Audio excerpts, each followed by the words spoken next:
बहुत समय पहले की बात है। एक साहूकार के 7 बेटे और उनकी एक बहन करवा थी।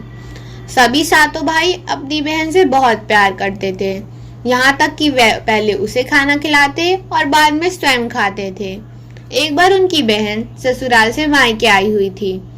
शाम को भाई जब अपना व्यापार व्यवसाय बंद कर घर आए तो देखा कि उनकी बहन बहुत व्याकुल थी।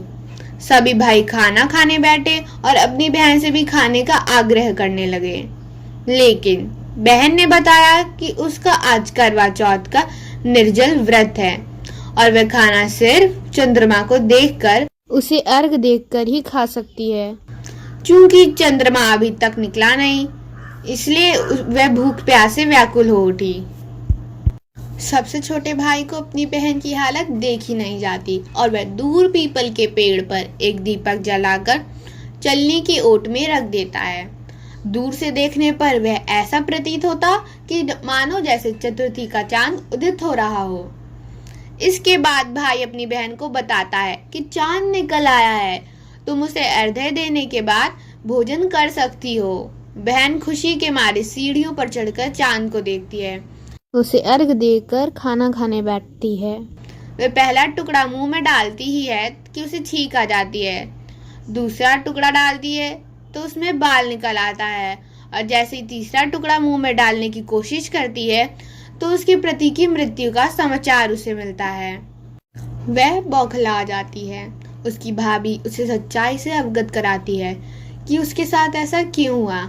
करवा चौथ का व्रत गलत तरीके से टूटने के कारण देवता उससे नाराज हो गए और उन्होंने ऐसा किया है।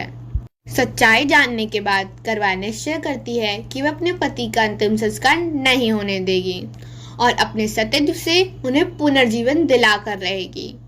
वह पूरे 1 साल तक अपने पति के शव के पास बैठी रहती है, उसकी देखभाल करती है। उसके ऊपर उगने वाली सुई नुमा घास को वह एकत्रित करती जाती है। 1 साल बाद फिर करवा चौथ का दिन आता है। उसकी सभी भाभियां करवा चौथ का व्रत रखती हैं। जब भाभियां उससे आशीर्वाद लेने आती हैं तो वे प्रत्येक भाभी से यम सुई ले लो, पीस सुई दे दो, मुझे भी अपनी जैसी सुहागिन बना दो, ऐसा आग्रह करती है। इस प्रकार जब 6ठे नंबर की भाभी आती है तो करवा उससे भी यही बताती है।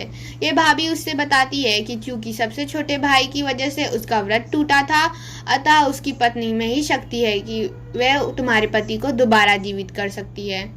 इसलिए जब वह आए तो तुम उसे पकड़ लेना और जब वह तुम्हारे पति को जिंदा ना कर दे उसे नहीं छोड़ना। ऐसा कहकर वह चली जाती है।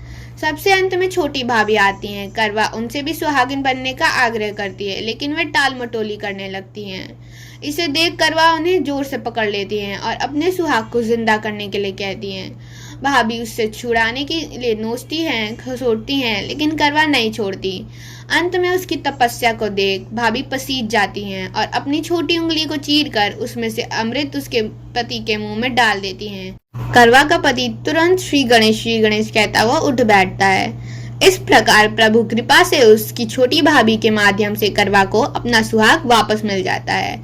हे श्री गणेश माँ गौरी, जिस प्रकार करवा को चिर सुहागन का वरदान आपसे मिला है, वैसा ही सभी सुहागिनों को मिले।